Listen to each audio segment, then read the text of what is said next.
Oras po natin sa buong Pilipinas. Meron tayong 3 minuto. Makaraan ng alas 10 ng morning. Humanda na sa mga malalaking balita. Trending viral. Pinag-uusapan sa buong Pilipinas at buong mundo. Ronda Pilipinas Headlines.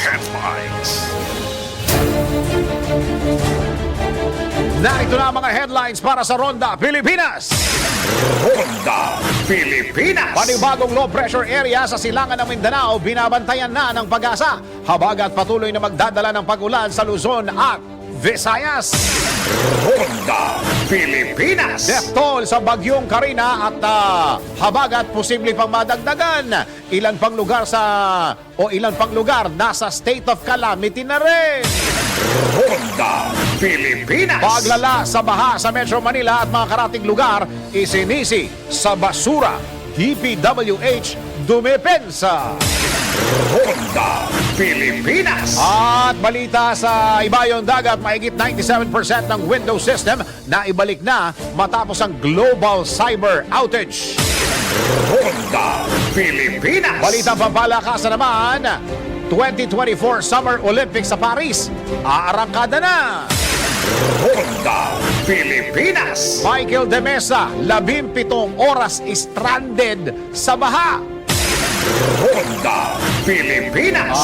At mamaya sa NBI, menor de edad pa pero nagtanan na. Nako, bawal ito.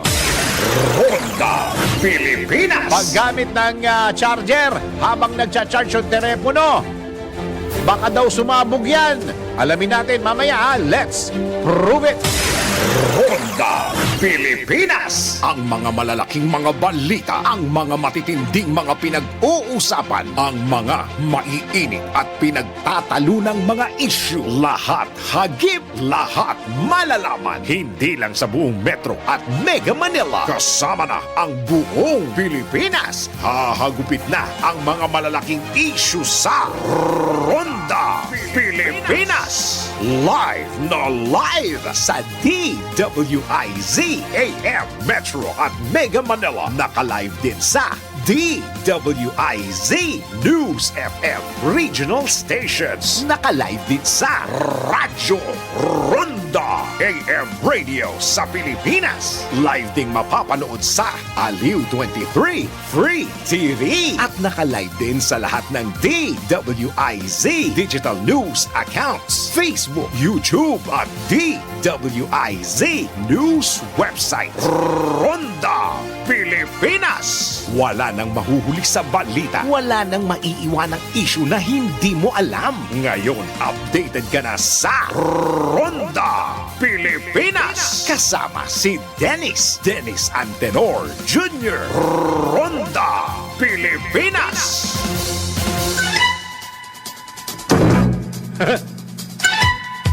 Opo, mananawagan lang po ako ngayon. Mananawagan ako dun sa mga LGUs na pumupunta sa mga kababayan nilang nababaha. Okay, ito naman ay isang pakiusap lang. Pakiusap lang po. Kung kayo pupunta doon at ang ganda-ganda ng mga damit ninyo at halos ayaw nyong mabasa at meron pa kayong mga pa-coverage. Tama ba sinabi ko? Pa-coverage? May mga pa-coverage pa kayo na may naka-live ng ganito, live ng ganyan, may mga camera.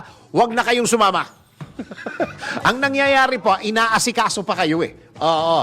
Kayo patuloy ang inaasikaso. Imbis na makapag-concentrate yung mga kasama yung nagsasagip ng mga kababayan natin doon sa mga kababayan natin na kailangan ng sagipin, ay hindi tuloy dahil kayo tuloy ang nagiging sentro ng kanilang pag-aalaga. Oo. Ito wala akong binabanggit. Wala akong binabanggit na mga pangalan. Pero baka naman next time. Next time. Baka naman pwedeng sa opisina na lang kayo at magbigay na lang kayo ng mga instructions. Huwag na kayong sumama. Pupunta kayo doon. Ang ganda-ganda ng damit ninyo. Ano mararamdaman ng mga kababayan natin na humihingi ng tulong at kawawang-kawawa? Oo, okay? Pakiusap lang yan. Baka merong magbukas sa isip mo at sa mga kamalayan mo o kaya mga plano mo. Yung mga LGU, wala akong babanggitin na pangalan at wala akong babanggitin na area. syudad o probinsya. Ha? Wala akong babanggitin. Pero kung next time, kayo lang ay magpapapicture at magpapa-coverage, ha? Huwag na kayong sumama. Ha? Bihira kayo. Magandang araw, Pilipinas. Ito ang Ronda Pilipinas. Live na tayo sa DWIZ 882 Metro and Mega Manila. Live din tayo sa DWIZ News FM Regional Stations at Radyo Ronda. Yan! Sa lahat ng mga ginagawang radyo kanilang mga TV sa Aliw Channel 23. Magandang araw, Pilipinas. Ako, ang iyong magiging tagapagbalita. Ako si Dennis. Aha. Yan. Friday naman, pagbigyan nyo na ako. Yan, pagbigyan nyo na ako. Naiinis ako sa mga LGU May pa-coverage Ako si Dennis Antenor Jr. Ronda Pilipinas. Sa detalye ng mga balita, umabot na sa mahigit 1.3 million ang bilang ng mga individual na naapektuhan ng bagyong Karina at Habagat. Batay sa datos ng National Disaster Risk Reduction and Management Council, nasa 53,414 families ang nananatili sa mga evacuation centers habang nasa 114,735 families naman ang nanunuluyan sa kanilang o sa ibang mga lugar. Nananatili naman sa 14 ang bilang ng mga nasawi. 2 ang sugatan, habang 2 naman ang napaulat na nawawala. Samantalang aabot naman sa 234 road sections at 21 tulay ang naapektuhan ng bagyong Karina at Habagat. Ronda Pilipinas. Samantala, posibleng madagdagan ang bilang ng mga nasawi at apektado ng Habagat at bagyong Karina. Sinabi ni Office of the Civil Defense Director Edgar Posada sa panayam ng DWIZ ang patuloy ang kanilang kinakasang assessment sa mga naapektuang lugar sa bansa. Dagdag pa ni Direktor Posadas na 8 ang kumpirmadong namatay habang 6 ang patuloy pa ang biniberipika. Hapon alas 8, no? Yun pa rin po ang ating datos. Kahapon po na dagdagan ng isa yung ating confirmed death po, no? From 7 naging 8 dahil meron pong nadagdag kinumpirma ang ating regional office sa NCR. Tapos meron pa po tayong yun pong official na bilang ng mga nasawi po. Pero meron po tayong reported pa na 6, sir.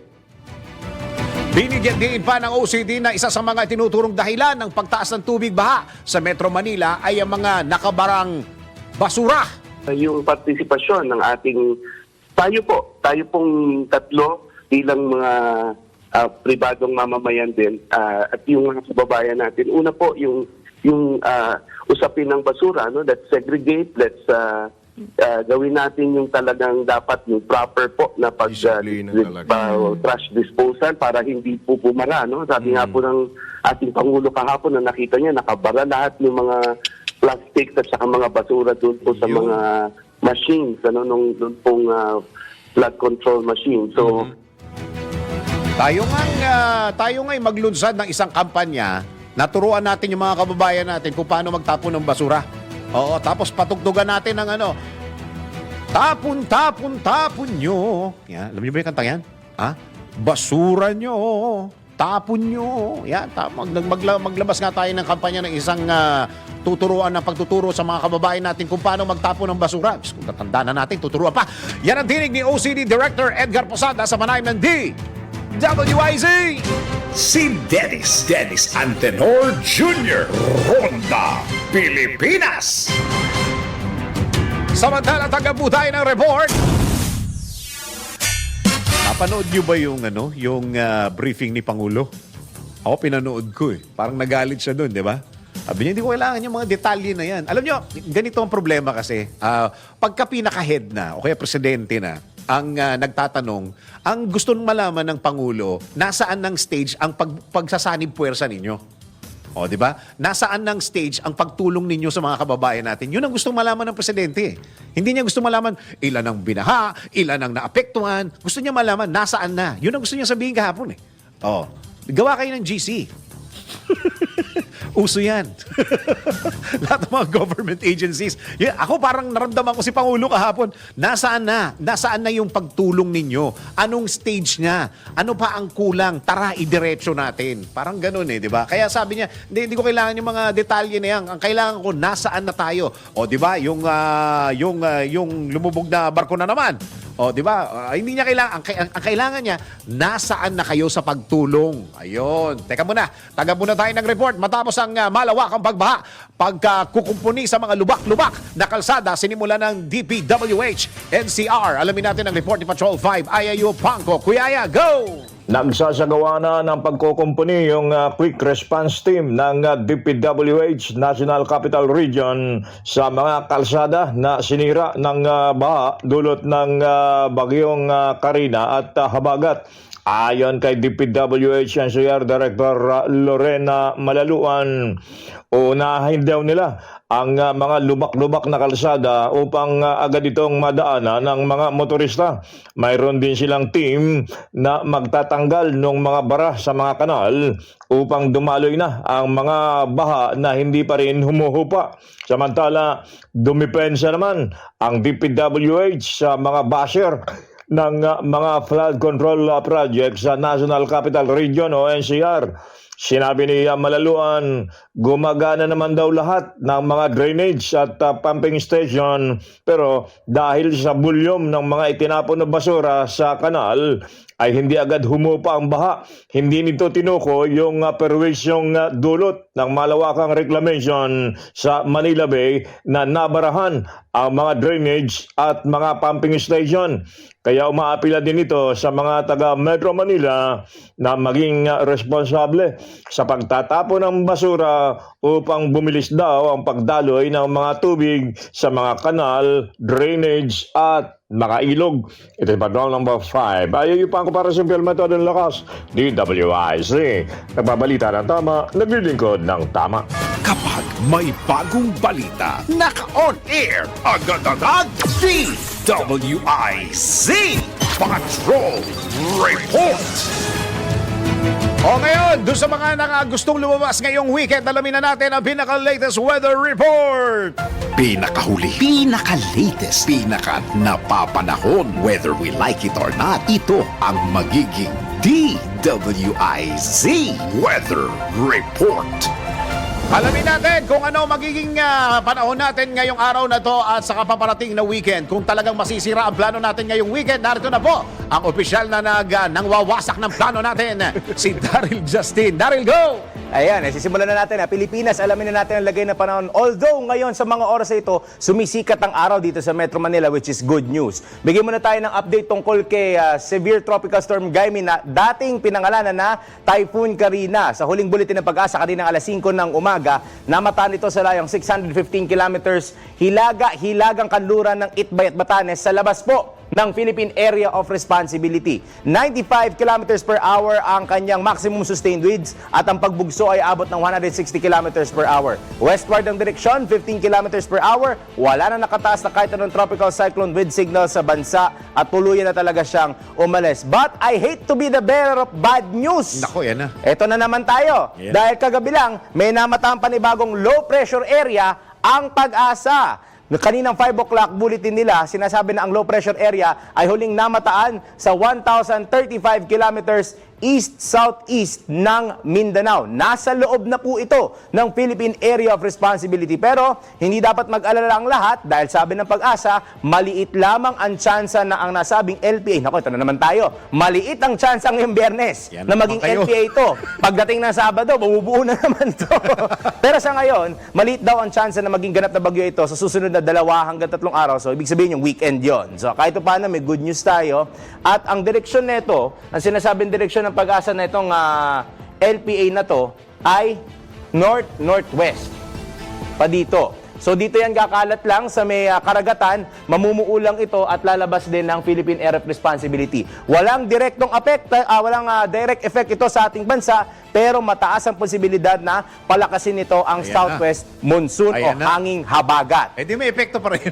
May konting epekto ito sa mga pagdating ng Sunday or Monday. Pero Sabado-Linggo, hindi pa natin naramdaman kasi kasalukuyan ng Southwest Monsoon, dito lang siya nakaka-apekto sa western section ng extreme northern Luzon. Kaya inaasahan sa araw na ito ang mga pag-ulan, pagkulog at pagkidlat sa western section ng extreme northern Luzon. Samantala, punta naman tayo sa susunod na thunderstorm advisory inilabas ng Pag-asa kaninang alas 9:15 ng umaga, kung saan inaasahan ang moderate to heavy rains na may kalakasan minsan ng mga hangin sa Nueva Ecija, Bulacan, Rizal, Metro Manila, Laguna, Cavite, Batangas at Quezon sa susunod na 2 oras. Samantala, yung mga nabanggit na kondisyon ay nararanasan na ngayon sa Zambales, ilang bahagi ng Tarlac, Bataan at Pampanga. Kaya pinag-iingat na po ang lahat na magbibigay tayo ng mga thunderstorm advisories sa buong maghapon galing sa Pag-asa. Sumikat ang araw kaninang alas 5:38 ng umaga.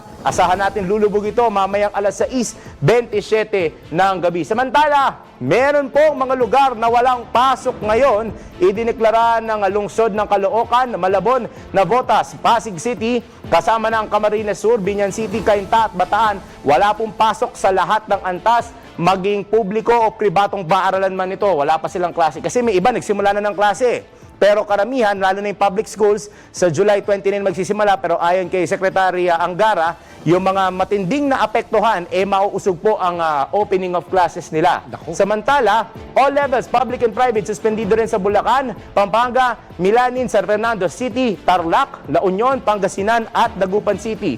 Samantala, suspendido ang face-to-face classes sa San Pedro City Public and Private Schools at sa Angeles City sa pribadong paaralan.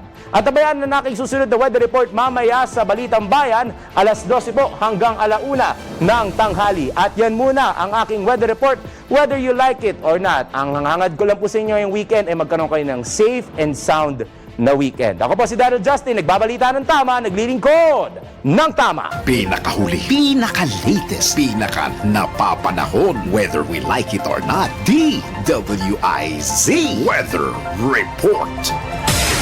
Ronda Pilipinas. Nasa ilalim na rin ng state of calamity ang ilang lugar sa Mindanao, bunsod ng malawakang pagbahang itinulot ng mga malalakas sa pag-ulan simula pa ng Hulyo Agis. Kabilang sa mga nagdeklarang ng state of calamity, ang mga bayan ng Kabakan at Pikit sa Cotabato at Barangay Nuing, Balangunan, Quiapo, Butuan. May Quiapo pala sa Mindanao, ano?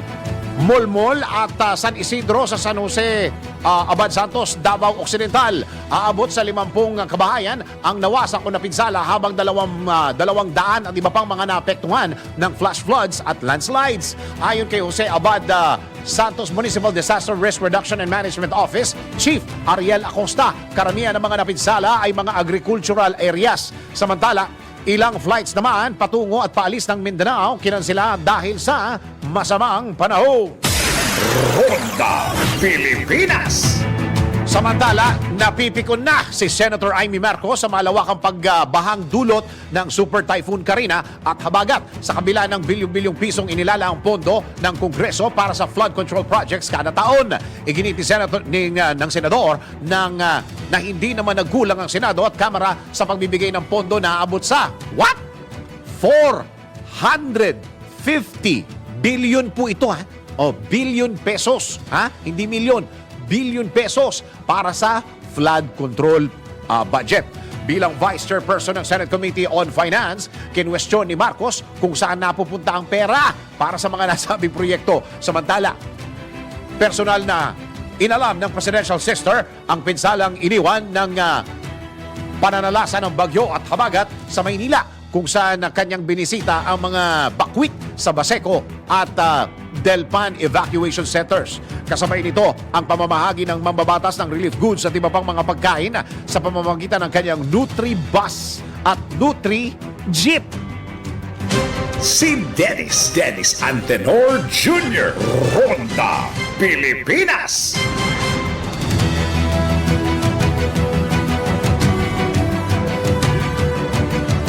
Samantala, nagsalita na ang Pasay City Local Government kaugnay sa naranasang malawakang pagbaha bunsod ng bagyong Karina at Habagat. Nilinaw ng Pasay LGU na ang pagbaha sa lungsod ay hindi sanhi ng nagpapatuloy na Pasay Coastal Development Project. Batay sa isinagawang investigasyon at assessment ng pamahalaang lungsod, pangunahing dahilan ng pagbaha ay ang mga drainage system na nababarahan ng sangkaterbang basura. Noon lamang Nobyembre, nang i-anunsyo ng local government na exempted ang reclamation project sa ilalim ng Pasay Eco City Coastal Development sa suspension order ni Pangulong Ferdinand Marcos Jr. sa Manila Bay Reclamation Projects. Ronda Pilipinas. Samantala, inilaan ng Department of Public Works and Highways ang 250 bilyong piso para sa mga flood control projects upang solusyonan ang matinding pagbaha sa bansa. Itong depensa ni DPWH Secretary Manny Bonoan sa mga kumukwestiyon sa kanila kung saan napupunta ang pondo para sa flood control projects ng pamahalaan. Ayon kay Secretary Bonoan, mahigit 5,000 flood control projects sa buong bansa ang nagawa ng kagawaran sa loob lamang ng 2 taon. Nakatulong anya ito upang mabilis na humupa ang baha sa Metro Manila. Samantalang magsasagawa naman ng congressional inquiry, ayan na, ang Kamara matapos ang malawakang pagbaha sa Metro Manila. Si Dennis Antenor Jr. Ronda Pilipinas.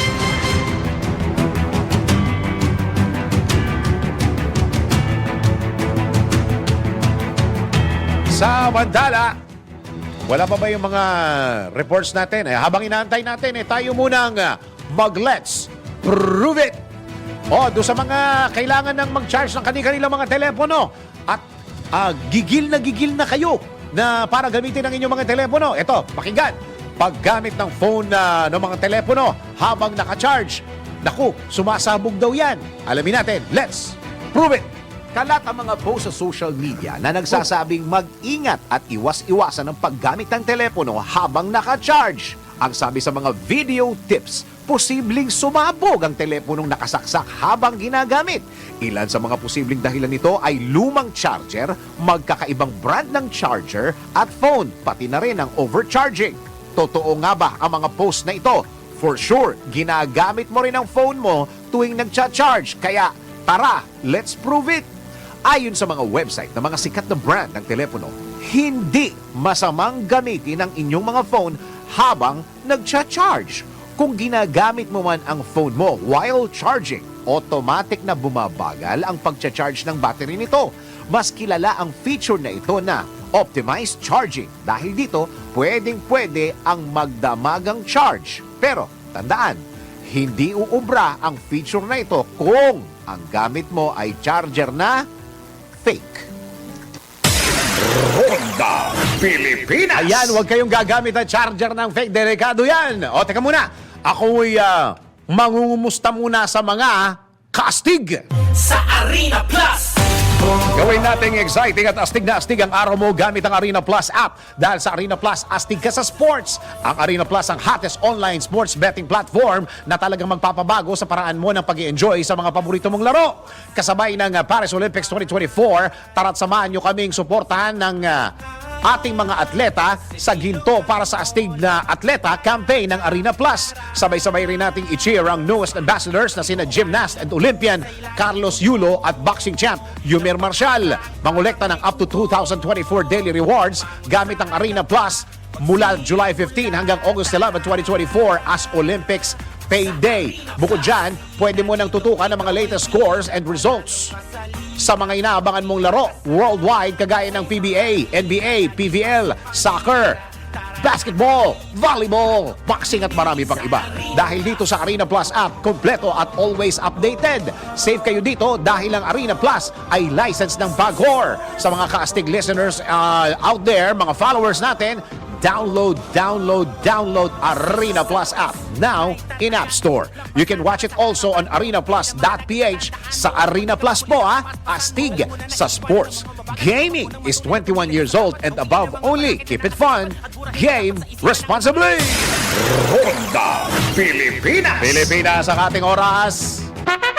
Yon, oras po natin sa buong Pilipinas, 28 minuto makaraan ng alas 10 ng morning. Ronda Pilipinas.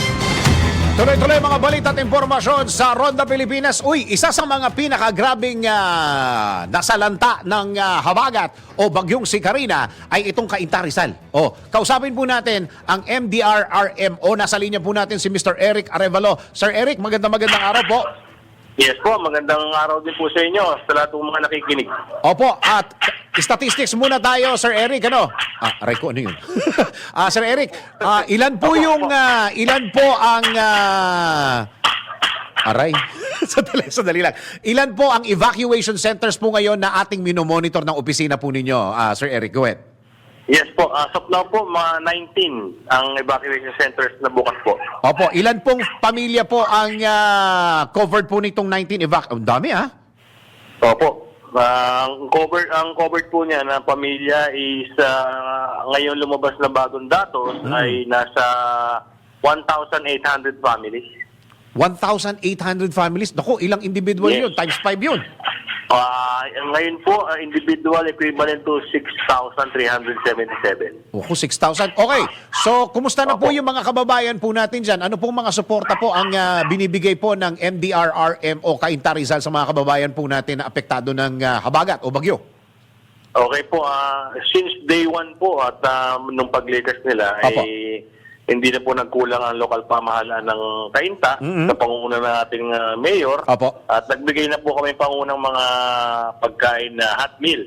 Yun po talaga ang una. Oo. Then sa susunod na mga oras at araw, patuloy po ang pagbigay ng mga relief po para sa kanila. Opo, ito po Kailangan. bahagi na ng calamity fund po ng Cainta Rizal, Sir Eric?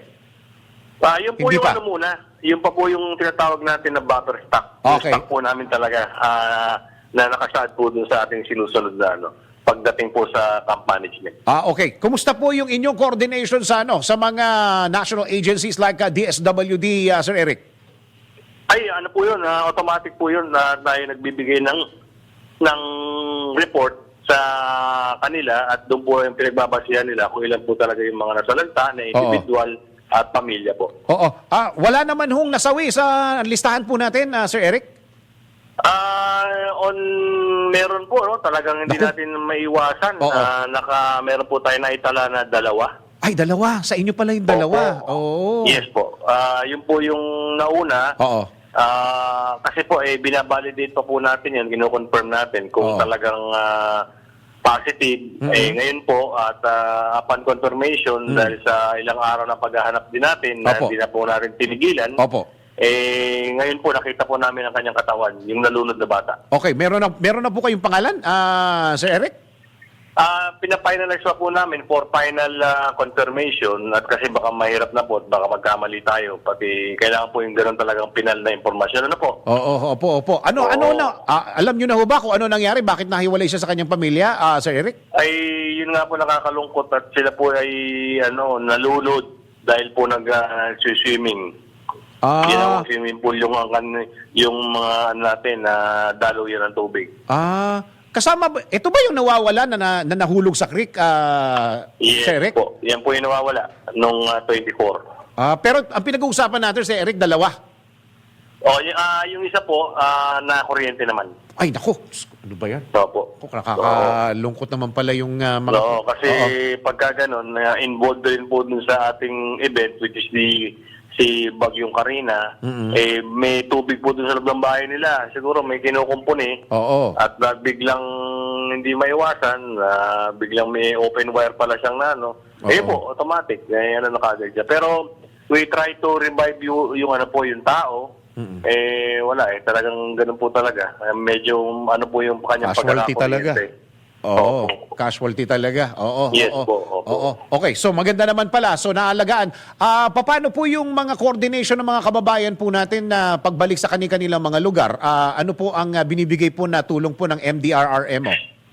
Yung pagdating sa ganyang koordinasyon na pagbabalik at pagtala ng kanilang mga impormasyon, ayon din sa mga lehitimong mga taga-barangay kung saan sila galing. Mismong barangay na po ang naghahatid sa kanila dahil sila po yung nakikilala ng ating mga kinasasakupan. at kung okay po at ligtas na yung kanilang lugar, talagang pinapayagan naman sila na bumalik na at wala na pong tubig doon sa kanilang mga lugar. Iyon. Okay, so sa ngayon po, hulaan ko, wala pa akong kuryente diyan hanggang ngayon po o meron na rin sa ibang areas? Meron naman pong kuryente sa halos na malaking porsyento. Sandali lang po nawalan at naibalik naman po dun sa Kasama, mga Opo. lugar. Kasama po ang tubig dyan, Sir Eric, Patubig naman po, wala naman po naitalang interruption. Tuloy-tuloy. Kasi kailangan po ng mga kababayan natin yan, lalo na sa Yes. paglilinis ng kanilang mga bahay. Yes po. Opo. Ngayon po, ang kasalukuyan namin ginagawa, nasa clearing tsaka response na po kami. Naglilinis na po yung mga barangay na naapektuhan po.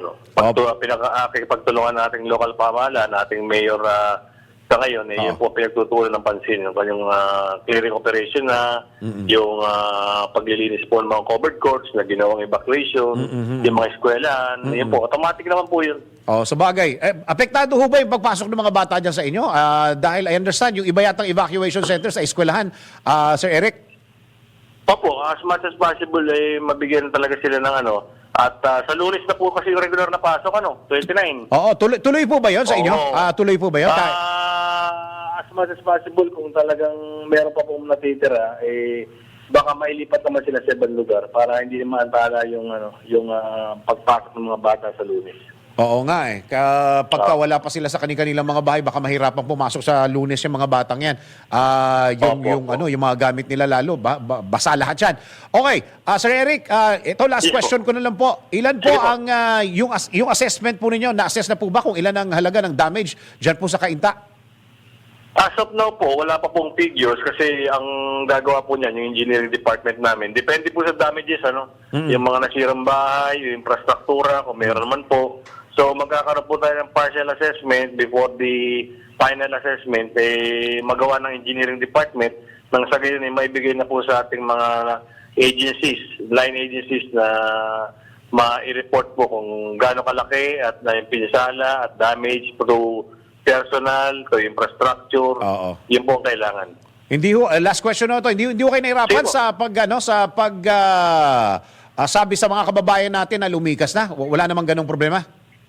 Wala naman po. Kasi actually, yung umaga pa lang, hindi pa ganun ka lakas ang nag-aabiso na po ating mga barangay para sa mga advisory at babala na talagang tuloy-tuloy ang paglakas ng ulan. Doon sa mga ating mga karatig bayan, at the same time, advisory po. Napakalaga po talaga. Tama po. Impormasyon. Maraming salamat po, Sir Eric Correct. Carevalo, sa mga impormasyon po na binigay niyo sa amin. Okay po.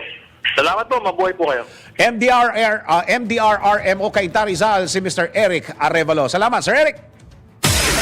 Ronda Pilipinas. Yun naman pala, medyo mahusay dahil dire-diretso yung mga pondo para sa mga kababayan natin. Alam nyo, pag nandun kayo sa loob ng evacuation center, medyo mahirap din lalo na yung mga pagkain. Sige, tanggap po tayo ng isang report. Lalaki na huli ng CIDG Iloilo matapos nagbebenta ng mga loose firearms. Mula sa 89.5 DWIZ News FM Iloilo, Western Visayas, magre-report si Richard Bertuso. Richard, go! Ilang mga baril ang na-recover pagkatapos nag-conduct ng bypass operation ang Criminal Investigation and Detection Group o CIDG sa Barangay Q. Abito sa Distrito ng Madriao sa lungsod ng Iloilo kahapon ng umaga. Nakuha ang mga lost firearms sa subject na kinilala kay Stephen Brito, 35 years old, may asawa at residente ng Barangay Palapala 1 sa lungsod ng Iloilo. Ginamit ni Brito sa transaksyon ang isang armored car dahil umano sa isang security agency ito nagtatrabaho at nakuha sa posisyon ni Brito ang isang 38 caliber pistol, 2.45 at isang shotgun. Base sa investigasyon, matagal ng transaksyon kay Brito at ngayon lang ito nahuli. Sinabi ni Lieutenant Colonel Edison Uyano, Chief ng CIDG Iloilo, na nakipagtransaksyon ang miyembro ng CIDG kay Brito sa halagang 30,000 pesos. Sa ngayon, nakakulong ang subject sa detention cell ng Mandurriao Police Station at harapin ang kaso sa ilalim ng Republic Act 10591 or illegal possession of firearms at ammunition. Mula dito sa DWIZ, NOS FM 89.5 Western Visayas, Richard Cordero Bertuso, nagbabalita ng tama, naglilingkod ng tama. Ronda Pilipinas. Dito muna tayo sa ating NBI. Menor de edad pa pero nagtanan na. Itong mga batang to, bawal yan! Alamin natin sa NBI report mula kay Angelo Bainio. Alamin kung bawal o hindi. Dahil kung di mo alam to, kaso ang kakaharapin mo sa NBI. Nako, bawal ito. Menor de edad pa pero nagtana na? Nako! Bawal ito. Kung iyong mapapansin sa bagong henerasyon, pabata ng pabata ang mga pumapasok sa isang relasyon. Sa madaling salita, mga menor. Yung tipong kapag tinanong ng kumain ka na ba? Abay kilig to the bones na. Ito'y nakakabahala sapagkat ang kakulangan nila sa kaalaman ay maaaring magdulot ng hindi maganda sa magkasintahan. Kaya paano kung isang araw ay hindi na umuwi ang iyong menor de edad na anak dahil niyaya na pala itong magtanan ng kanyang nobyo? Nako, alam nyo bang labag sa batas ito? Ayon sa Article 234 ng Family Code, mula 17 taong gulang pababa ang ikinukonsiderang menor de edad. At kung menor de edad pa ang isang tao, siya ay nasa ilalim pa ng parental authority ng kanyang mga magulang. Kaya kung nais bawiin ng magulang ang kanyang anak na itinanan, pwede. Ayon sa batas, maaari lang gumawa ng sariling desisyon ang isang individual kapag siya ay 18 taong gulang na. Kung ang nobyo naman ay nagkaroon ng sexual na relasyon sa kanyang nobya, maaari siyang makasuhan kahit pa mayroong consent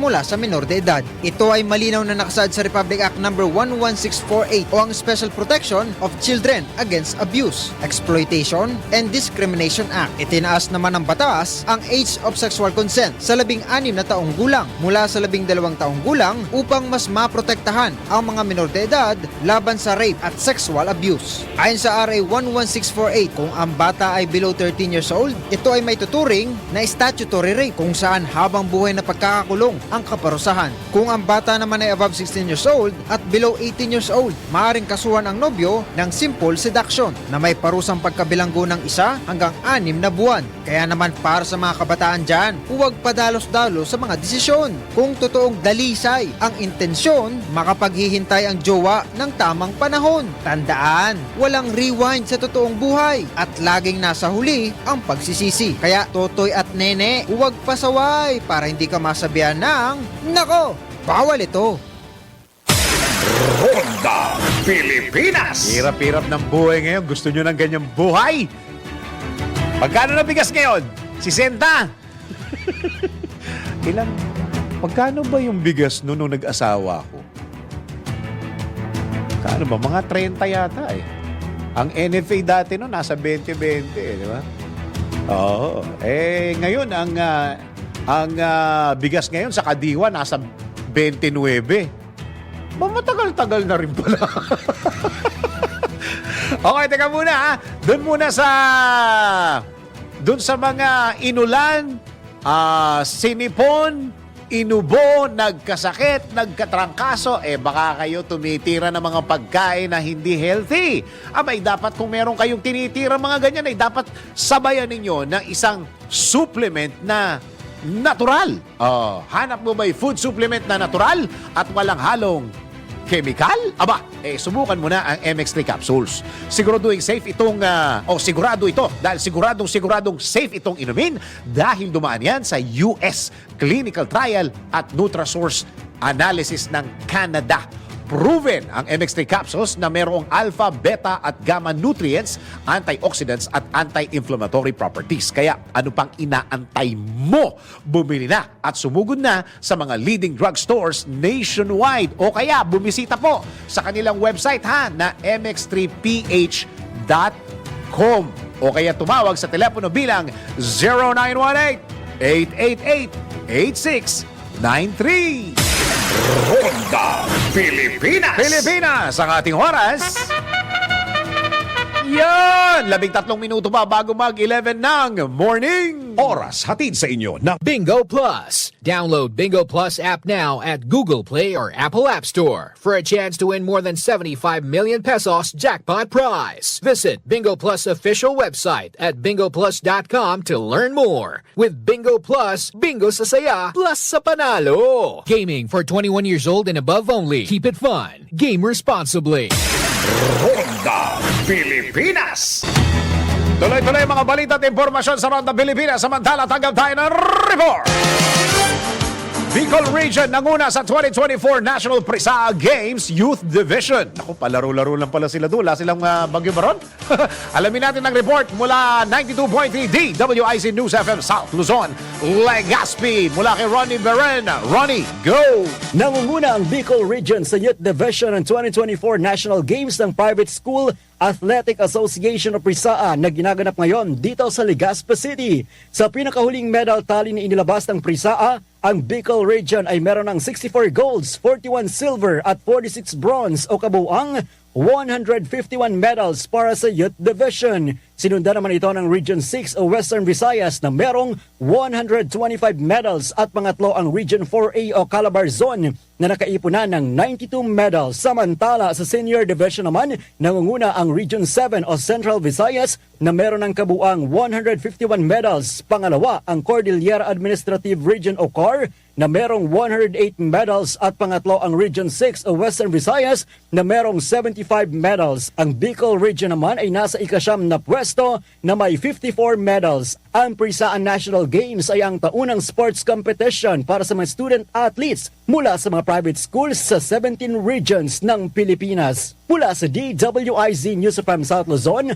Ronnie Beren nagbabalita ng tama, naglilingkod ng tama. Ronda Pilipinas. Samantala, isa pa pong report. Isang buhaya napadpad sa baybayin ng Boracay. Nahuli. Check natin kung nakabarong o nakakaot. Check natin, tanongin natin yung buhaya. Baka galing ng hiring. Ha? Alamin natin mula 89.5 DWIZ News FM Iloilo, Western Visayas, si Richard Bertuso. Richard, go! Isang buhaya ang nahuli sa baybayin ng isla ng Boracay dakong alas 4 ng hapon kahapon. Ayon kay Catherine Ong, head ng Malay MDRRMO, dakong alas 12 ng tanghali. Nang maispatan ng ilang mga residente ang buhaya, napalutang-lutang sa Tiniwid Beach sa isla. Agad nagtulungan ng iba't ibang ahensya ng gobyerno para matiyak ang kaligtasan ng mga residente at turista. Kasama ang ilang mga residente ay nahuli ang nasabing buhaya at dinala sa pasilidad ng Senro sa mainland Malay. Tiniyak ni Ong na ligtas ang baybayin ng Boracay para paliguan ng mga turista at mga residente. Wala anyang buhaya sa isla at first time nang nangyari ang insidenteng ito. Mula dito sa DWIZ News FM 89.5 Western Visayas, Richard Cordera Bertuso, nagbabalita ng tama, naglilingkod ng tama. Ronda Pilipinas. Mga balitang dapat alam mo kahit sa labas ng bansa. DWIZ Balita sa Ibang Bansa. Balita sa ibang bansa, na ibalik na po ang mahigit 97% ng Windows sensors matapos ang global cyber outage noong July 19. Kinumpirma ito mismo ng CEO ng CrowdStrike na si George Kurtz. Kasunod ng automatic software update ng cybersecurity provider. Nabatid na ang Falcon platform sensor ng kumpanya ang security agent na naka-install sa mga devices or device gaya ng laptop at desktop bilang proteksyon sa mga threats. Una nang sinabi ng Microsoft na aabot sa 8.5 million Windows devices ang naapektuhan ng global cyber disruption na nagdulot din ng aberya sa mga bangko, paliparan at iba pang mga industriya. Ronda Pilipinas. Samantala, para sa ating balitang sports naman, 2024 Summer Olympics sa Paris. Naku, aarangkada na yan. Sports news mula kay Daryl Justin. Sa mundo ng palakasan, ang latest malalaman sa DWIZ Sports News. Opisyal nang magbubukas ang Games of the 33rd Olympiad o Summer Olympics sa Paris, France. Gaganapin ang opening ceremonies ng 2024 Paris Olympics Biyernes sa France, Sabado ng madaling araw naman dito sa Pilipinas. Isa sa mga aabangan ng mga manonood ang kakaibang pagmarcha ng mahigit 10,000 atleta mula sa iba't ibang panig ng daigdig. Dahil imbis na magmamarcha sila palakad sa stadium, sila ay magpaparada ng 6 na kilometro sa mahigit 70 na bangka sa Seine River. Ito ang magiging hudyat ng pagsisimula ng Olympic Games. Para sa Pilipinas, sina 2020 Tokyo Olympics silver medalists at boxers Neshty Petesio at Carlo Paalam ang magbubuhat ng bandila ng Pilipinas sa Parade of Nations. Maaaring matunghayan ang opening ceremonies ng 2024 Paris Summer Olympics bukas, Hulyo 27 sa ganap na 1:30 ng madaling araw na mapapanood sa One Sports at One Sports Plus channels ng Signal TV.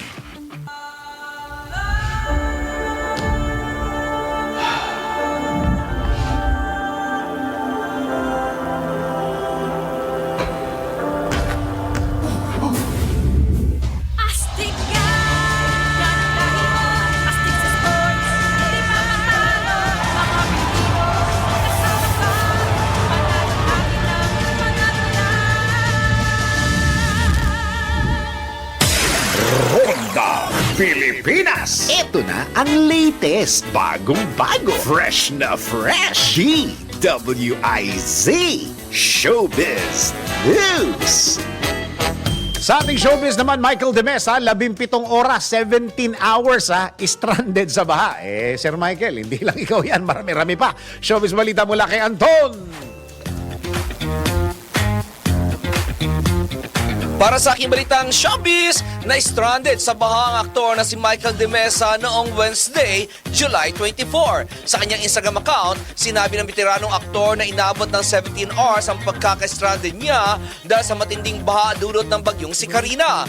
Ayon sa aktor, mula na ma-pack up ang kanilang taping sa Cainta Rizal noong araw na rumagasa ang bagyong Karina, ay hindi pa siya nakakauwi dahil wala umanong madaanan. Sa kanyang post, sinabi nito na impossible o imposibleng madaanan ng mga kalsada dahil hanggang bewang na ang lalim ng tubig baha at nag-malfunction ang kanyang kotse nang mapasukan ng tubig kung saan gabi na umano pero hindi pa rin siya nakakakain. Dapat daw talaga na hindi na muna pumasok sa trabaho. Sa kasunod na post nito ay pinakita naman ng aktor ang kanyang kotse na talagang hindi na umandar, sabay sabi nito ng I'm still stranded. Huling post ni Michael kahapon, July 25, kung saan sinabi nito na nasa lugar pa rin siya kung saan siya na stranded at 17 hours na siya sa loob ng kanyang sasakyan. Hindi raw siya mahila ng tow truck dahil hindi rin ito makadaan sa baha kaya inaatake na siya ng anxiety. At iyan ang kibalitang showbiz para sa impinang may ng lakas, DWIZ. Ako si Anton, nagbabalita ng tama, naglilingkod ng tama. Ronda Pilipinas. Okay, so, nako, 17 hours, yun nga lang ma-traffic ka ng 1-2 oras o 30 minutes. Nakakainis na talaga. Biro mo yan, 17 hours. Alright, bago tayo magpaalam, tayo muna magpatama quote of the day. Lahat tayo may karapatang magsalita. Pero lahat tayo walang karapatang manira. Hindi ko na-explain to. Ulitin ko na lang para manatili sa mga kukote ninyo. Lahat tayo may karapatang magsalita. Pero lahat tayo walang karapatang manira. Alam nyo, yung karapatan na yan, may hangganan yan, ha? Karapatan. Lahat ng karapatan, may hangganan. Okay. Yan ang kabuuan ng mga balita at impormasyon sa Ronda Pilipinas. Maraming salamat, Pilipinas. Ang tabayanan po ang susunod na programang Yes, Yes, Yow! Topacio with Attorney Ferdy Topacio and Miss Juvie de Guzman. Maraming salamat, Pilipinas. Ako ang iyong tagapagbalita. Oy, mag-ingat kayo, ha? Mag-ingat, ha? Kung hindi kailangan lumabas, huwag na kayo lumabas. Manood na lang kayo ng Aliw Channel 23. Maraming salamat, Pilipinas. Ako ang iyong naging tagapagbalita. Ako si Dennis. Yan, ako si Dennis Antenor Jr. Nagbabalita ng tama, naglilingkod ng tama. Ang mga malalaking mga balita, ang mga matitinding mga pinag-uusapan, ang mga maiinit at pinagtatalunang mga issue. Lahat hagip, lahat malalaman. Hindi lang sa buong Metro at Mega Manila. Kasama na ang buong Pilipinas. Hahagupit na ang mga malalaking issue sa Ronda Pilipinas. Live na live sa DWIZ AM Metro at Mega Manila. Naka-live din sa DWIZ News FM Regional Stations. Naka-live din sa Radyo Ronda AM Radio sa Pilipinas. Live ding mapapanood sa Aliw 23 Free TV. At naka-live din sa lahat ng DWIZ Digital News accounts, Facebook, YouTube at DWIZ News website. Ronda Pilipinas! Wala nang mahuhuli sa balita. Wala nang maiiwanang issue na hindi mo alam. Ngayon, updated ka na sa Ronda Pilipinas! Kasama si Dennis Antenor Jr. Ronda Pilipinas! Monday to Friday, 10 a.m.